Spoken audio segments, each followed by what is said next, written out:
So ಅಲ್ಲಿ ಏನಾಯ್ತಂದ್ರೆ merit ಅಲ್ಲೇ ನಮ್ಗೆ ಹಾಸ್ಟೆಲಲ್ಲೂ ಯಾರು ಮೆರಿಟ್ ಇರುತ್ತೆ ಅವ್ರ ಮಾತ್ರ ಅವಕಾಶ ಹಾಸ್ಟೆಲ್ ಅಡ್ಮಿಷನ್ ಸಿಗ್ತಿತ್ತು ಹಾಸ್ಟೆಲ್ ಅಲ್ಲಿ ಇರಕ್ಕೆ. ಈಗ ಮೆರಿಟ್ ಅವ್ರಿಗೆ ನಾನು ಕೇಳ್ಪಟ್ಟಿದ್ದೆ ನೀವು ಡಿಗ್ರಿಲೇ ರ್ಯಾಂಕ್ ಹೋಲ್ಡರ್ ಅಂತ. ಹೇಳಕ್ ಇಷ್ಟ ಇಲ್ಲ. ಸೊ ಅಲ್ಲಿ ಹೋಗಿ ನಾನು ಇದು ನಮ್ಮ ಹೆಡ್ ಆಫ್ ದ ಡಿಪಾರ್ಟ್ಮೆಂಟ್ ಮ್ಯಾಮ್ಗೆ ನಾನು ಮಾರ್ಕ್ಸ್ ಕಾರ್ಡ್ ಎಲ್ಲ ಕೊಟ್ಟೆ.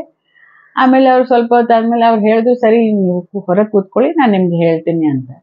ಅದೇನಾಗಿದೆ ಮಾರ್ಕ್ಸ್ ಕಾರ್ಡ್ ಅಲ್ಲಿ ಅವರು ಕೊಡ್ಬೇಕಾದ್ರೆ ಅಥವಾ ಆ ಪ್ಯೂನ್ ಕೊಡ್ಬೇಕಾದ್ರೆ ಮ್ಯಾಮ್ಗೆ ಒಂದು ಪಾರ್ಟ್ ಮಾತ್ರ ನಂದು ರಿಪೋರ್ಟ್ ಕಾರ್ಡ್ ಕೊಟ್ಟಿದ್ದಾರೆ. ಸೊ ಅದ್ರಲ್ಲಿ ನಂದು ಪರ್ಸೆಂಟೇಜ್ ತುಂಬಾ ಕಮ್ಮಿ ಬರ್ತಿತ್ತು. ಸೊ ಅವ್ರು ಹೇಳಿದ್ರು ಇಲ್ಲ ನಿನ್ಗೆ food science and nutrition stream ಅಲ್ಲಿ ನಿಂಗೆ ಅಡ್ಮಿಷನ್ ಸಿಗಲ್ಲ, ನೀನ್ ಹೋಮ್ ಮ್ಯಾನೇಜ್ಮೆಂಟ್ ತಗೋಬೇಕು, ಆಮೇಲೆ ನಿನ್ಗೆ ಹಾಸ್ಟೆಲ್ ಅಡ್ಮಿಷನ್ ಸಿಗಲ್ಲ ಅಂತ. ನಾನು ಅಲ್ಲೇ ಅಳಕ್ ಸ್ಟಾರ್ಟ್ ಮಾಡ್ಬಿಟ್ಟೆ. ಅಮ್ಮಂಗೆಲ್ಲ ಅಮ್ಮ ನನ್ಗೆ ಹೋಮ್ ಮ್ಯಾನೇಜ್ಮೆಂಟ್ ಸಿಗ್ತದೆ, ನಂಗೆ ಹೋಮ್ ಮ್ಯಾನೇಜ್ಮೆಂಟ್ ಅಲ್ಲಿ ಬಿಲ್ಕುಲ್ ಇಂಟ್ರೆಸ್ಟ್ ಇಲ್ಲ, ನನ್ಗೆ ಮಾಡ್ಬೇಕು ಅಂದ್ರೆ ನಾನು ಫುಡ್ ಸೈನ್ಸ್ ಅಂಡ್ ನ್ಯೂಟ್ರಿಷನ್ ಮಾಡ್ಬೇಕು, ಬಿಕಾಸ್ ನಾನು ಬೇಸ್ ನ್ಯೂಟ್ರಿಷನ್ ಡಯಟೆಟಿಕ್ಸ್ ನಾನು ಗ್ರಾಜುಯೇಷನ್ ಮಾಡಿದ್ದೀನಿ ಅಂತ. ಅಂಡ್ ನನ್ಗೆ ಏನಾದ್ರೂ ಹಾಸ್ಟೆಲಲ್ಲೇ ನನ್ಗೆ ಅಡ್ಮಿಷನ್ ಬೇಕು. ಆಮೇಲೆ ಹೋಗಿ ನಾನು ಅದೇ ಅಳು ಮುಖ ಇಟ್ಕೊಂಡು ಹೋಗಿ ನನ್ನ ಹೆಡ್ ಆಫ್ ದ ಡಿಪಾರ್ಟ್ಮೆಂಟ್ಗೂ ಮಾತಾಡಿದೆ. ಇಲ್ಲ, ಸೊ ಅವ್ರು ನನ್ ಮಾರ್ಕ್ಸ್ ಕಾರ್ಡ್ ಇಟ್ರು ಮುಂದೆ, ನೋಡು ನಿನ್ಗೆ ಇಷ್ಟೇ. ನಾ ಹೇಳಿದೆ ಇದು ಒಂದ್ ಪಾರ್ಟ್ ಮಿಸ್ಸಿಂಗ್ ಇದೆ ಅಂತ. ಆಮೇಲೆ ಆ ಪ್ಯೂನ್ ಹೇಳಿ ಅವರು ಮಾರ್ಕ್ಸ್ ಕಾರ್ಡ್ ತರ್ಸ್ಕೊಂಡ್ರು ನಮ್ಮ ಹೆಡ್ ಆಫ್ ದ.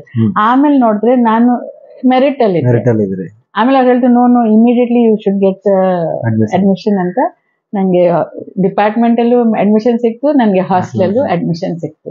ಅಂದ್ರೆ ಆ ಒಂದು ಸಣ್ಣ ಒಂದು ಮಿಸ್ಟೇಕ್ ಅವತ್ತು ಎಷ್ಟು ಗಾಬರಿ ಹೊಡ್ಸಿತ್ತು ನನ್ಗೆ. ಗಾಬರಿ ಆಗಿ ಅಂದ್ರೆ ನನ್ಗೆ ಫಾರ್ ಮೊಮೆಂಟ್ ನನ್ ಕಾನ್ಫಿಡೆನ್ಸ್ ಕಳ್ಕೊಂಡಂಗ ಆಯ್ತು. ಯಾಕಂದ್ರೆ ನಾನು ಇಷ್ಟು ಓದಿ ಇಷ್ಟು ಒಳ್ಳೆ ಮಾರ್ಕ್ಸ್ ತಂದು ನನ್ ಪ್ರಯತ್ನ ಇದಾಗಿ ಅರ್ಥ ಆಯ್ತು. ಅಂದ್ರೆ ಯಾವತ್ತು ಪ್ರಾಮಾಣಿಕತೆ ಒಂದು ಒಳ್ಳೆ ಇದಕ್ಕೆ ಬೆಲೆ ಇರುತ್ತೆ, ಅದೊಂದು ಮಿಸ್ಅಂಡರ್ಸ್ಟ್ಯಾಂಡಿಂಗ್ ಆಗಿತ್ತು.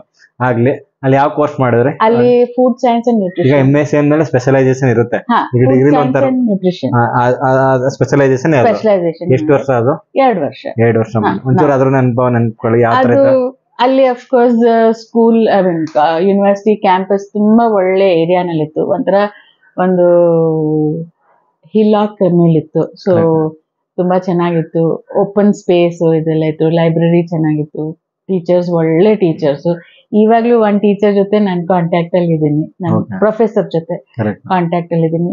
ಬಹಳ ಖುಷಿ ಆಯ್ತು, ಬಿಕಾಸ್ ಆ ಪ್ರೊಫೆಸರ್ ನಮ್ಗೆ ತುಂಬಾ ಅಂದ್ರೆ ಅಗೇನ್ ಟೀಚರ್ ಸ್ಟೂಡೆಂಟ್ ಬಾಂಡಿಂಗ್ ಅದು ಹೆಂಗಿತ್ತಂದ್ರೆ ಫ್ರೆಂಡ್ ತರ ಇದ್ರು ಅವರು. ಅವ್ರ ಹೆಸರು ಡಾಕ್ಟರ್ ವಲಿ ಮೇಡಮ್, ಡಾಕ್ಟರ್ ವಲಿ ಅಂತ. ಒಳ್ಳೆ ಟೀಚರ್, ಒಳ್ಳೆ ಪ್ರೊಫೆಸರ್, ಎಲ್ಲರೂ ಒಳ್ಳೆ ಪ್ರೊಫೆಸರ್ಸ್. ಡಾಕ್ಟರ್ ಚೌಧರಿ, ಡಾಕ್ಟರ್ ವಲಿ ಅಂತ ಆತರ. ಅಂಡ್ ಅಲ್ಲಿ ಜರ್ನಿ ಹೆಂಗಿತ್ತಂದ್ರೆ ನಾನು ಒಳ್ಳೆ ಸ್ಟೂಡೆಂಟ್ ಇದ್ದೆ, ಬಟ್ ಅಫ್ಕೋರ್ಸ್ ಅದು ಅಂಡ್ ನಂದು ಓದೆಲ್ಲ ತುಂಬಾ ಚೆನ್ನಾಗಿತ್ತು.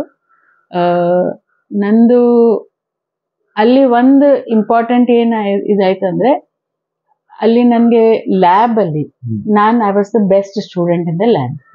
ಅಂದ್ರೆ ಇವಾಗ ಫುಡ್ ಟೇಸ್ಟಿಂಗ್ ಆಗ್ಲಿ, ಮತ್ತೆ ಏನಾದ್ರೂ ಮಾಡೋದಾಗ್ಲಿ, ಏನಾದ್ರೂ ಪದಾರ್ಥ ಮಾಡ್ಬೇಕು, ಸ್ವಲ್ಪ ಡಿಫಿಕಲ್ಟ್ ಇರೋ, ಸ್ವಲ್ಪ ಕಷ್ಟ ಇರೋ ಪದಾರ್ಥಗಳೆಲ್ಲ ನಾನು ಚೆನ್ನಾಗಿ ಮಾಡಿ, ನಂದು ಪ್ರಾಕ್ಟಿಕಲ್ಸ್ ಎಲ್ಲ ಆಲ್ಮೋಸ್ಟ್ 100% ಇತ್ತು.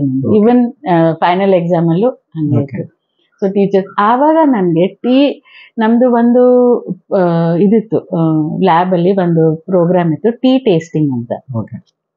ಬೇರೆ ಬೇರೆ ಟೈಪ್ ಆಫ್ ಟೀಸ್ ಕೊಡ್ತಾರೆ, ಅದು ನಾವು ಇದು ಮಾಡ್ಬೇಕು, ಏನ್ ಮಾಡೋದಕ್ಕೆ ಅಬ್ಸರ್ವ್ ಮಾಡಿ ಅದು ಹೇಳ್ಬೇಕು, ಏನಿದು ಯಾವ ಟೀ ಎಷ್ಟು ಬಾಯ್ಲ್ ಆಗಿದೆ. ಸೊ ಅಲ್ಲಿ ಅದ್ರಲ್ಲೂ ನನ್ಗೆ ಒಳ್ಳೆ. ಸೊ ಆವಾಗ ನನ್ಗೆ ಅನ್ನಿಸ್ತು, ಓಹೋ, ಅಂದ್ರೆ ನಂದು ಟೇಸ್ಟ್ ಬರ್ಡ್ಸ್ ಹೆಂಗಿದೆ ಅಂದ್ರೆ ನಾನು ಡಿಸೈಡ್ ನಾನು ರೆಕಗ್ನೈಸ್ ಮಾಡ್ಬೋದು, ಟೇಸ್ಟ್ ಡಿಫ್ರೆನ್ಸಸ್ ಎಲ್ಲ ರೆಕಗ್ನೈಸ್ ಮಾಡ್ಬೋದು ಅಂತ. ಅವಾಗಿಂದ ಇನ್ನೂ ನಂಗೆ ಜಾಸ್ತಿ ಬಲವಾಯ್ತು. ನಿಮ್ ಬಗ್ಗೆ ನಿಮ್ಗೆ ಇತ್ತು ಒಳಗಡೆ ನಾಲೆಡ್ಜ್, ಬಟ್ ಅದು ಅವತ್ತು ಗೊತ್ತಾಯ್ತು, ಒಳ್ಳೇದಾಯ್ತು. ಓಕೆ, ಹಂಗೆ ಅಷ್ಟೇ. ಅದಾದ್ಮೇಲೆ ನಾನು MPhil ಮಾಡ್ಬೇಕು ಅನ್ಕೊಂಡೆ.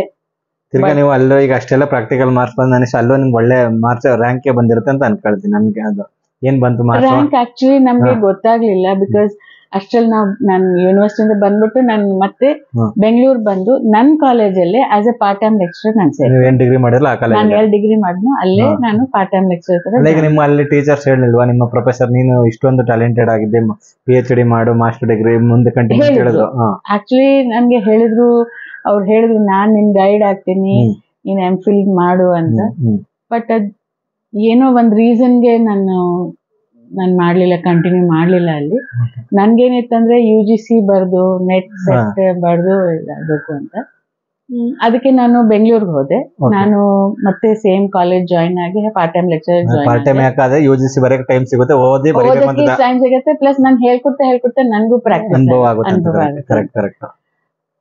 ಸೊ ಹಂಗಾಗಿ ಅಲ್ಲಿ ಸೇರ್ಕೊಂಡೆ. ಬಟ್ ಅಲ್ಲೂ ಏನಾಯ್ತಂದ್ರೆ ಲಕ್ಕಿಲಿ ನನ್ಗೆ ಫಸ್ಟ್ PUC ಸೆಕೆಂಡ್ PUC ಮಕ್ಕಳಿಗೆ ಇದು ಪ್ರಾಕ್ಟಿಕಲ್ಸ್ ಹೇಳ್ಕೊಡಕ್ ಅವಕಾಶ ಸಿಕ್ತು.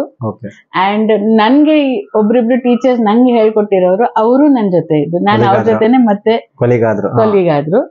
ಬಟ್ ಅವ್ರಿಗೂ ತುಂಬಾ ಖುಷಿ ಆಯ್ತು. ಅಂದ್ರೆ ಅವ್ರಿಗೆ ಯಾವತ್ತೂ ಅನ್ಸಿಲ್ಲ ಅರೆ ನನ್ ಸ್ಟೂಡೆಂಟ್ ನನ್ ಜೊತೆ ಇದ್ ಮಾಡ್ತಿದ್ದಾಳೆ ಅಂತ ಯಾವತ್ತೂ ಅನ್ಸಿಲ್ಲ. ಅವ್ರಿಗೆ ತುಂಬಾ ಖುಷಿ ಆಯ್ತು, ನನ್ ಸ್ಟೂಡೆಂಟ್ ನಾನ್ ಹೇಳ್ಕೊಟ್ಟಿದವ್ರು ಇಷ್ಟು ಮುಂದಕ್ಕೆ ಬಂದು ಓದಿ ನಮ್ ಜೊತೆ ಬರ್ತಿದ್ದಾಳೆ.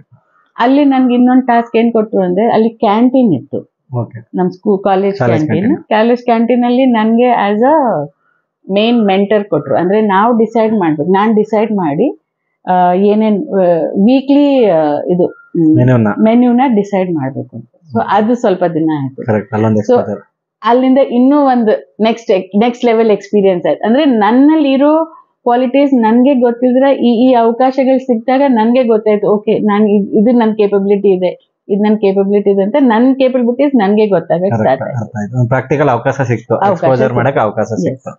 ಆಗ್ಲಿ ಎಷ್ಟು ವರ್ಷ ಮಾಡಿದ್ರೆ ಟೀಚಿಂಗ್, ಆಮೇಲೆ ಮುಂದೆ ಏನಾಯ್ತು? ಟೀಚಿಂಗ್ ನಾನು ಸುಮಾರು ಜಸ್ಟ್ ಅಬೌಟ್ 6 to 8 months ಮಾಡಿದೆ.